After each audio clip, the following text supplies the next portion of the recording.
Notre bonne nouvelle quotidienne, texte de A.T. Jones et E.J. Wagoner. La réalité de « pas moi, mais Christ » et ses conséquences pratiques. Ayez en vous cette attitude qui a été aussi en Christ Jésus. Il existait en forme de Dieu, pourtant il n'a pas considéré l'égalité avec Dieu comme une chose à laquelle se cramponner, mais il s'est vidé de lui-même. Philippiens 2, versets 5 à 7.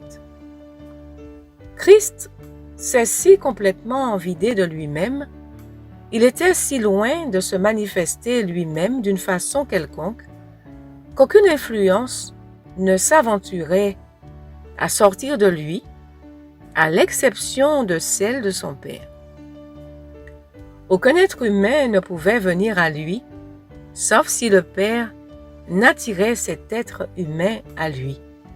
Jean 6, verset 44. Cela montre à quel point il était lui-même en second plan, à quel point il s'est effacé. Ce processus a été si total qu'aucun être humain ne pouvait ressentir une influence venant de lui ou être attiré à lui, sauf l'influence qui venait du Père lui-même. Cela illustre en quoi consiste le fait de glorifier Dieu. Il s'agit d'être si complètement vidé de soi-même qu'aucune autre influence que celle de Dieu n'émane de l'individu. Il s'agit d'être effacé au point que chaque acte, chaque parole ne parle que du Père.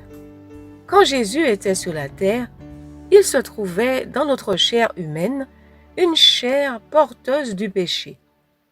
Et lorsqu'il s'est vidé et s'est tenu en retrait, le Père a demeuré en lui et s'y est manifesté au point que toutes les œuvres de la chair ont été supprimées. La gloire de Dieu, le caractère de Dieu ont été manifestés au lieu de tout ce qui pouvait venir de l'être humain. Dieu a été manifesté dans la chair du péché. Dieu ne s'est pas manifesté dans une chair sainte, mais dans la chair du péché. Aujourd'hui, il va habiter dans notre chair touchée par le péché, au point que même si cette chair est pleine du péché, son caractère pécheur ne fera jamais ombrage aux autres. En dépit de tout, le caractère mauvais de la chair du péché, la justice, la droiture du Christ et son caractère se manifesteront partout où cette personne se rendra. Voilà quelle est l'intention de Dieu depuis le début.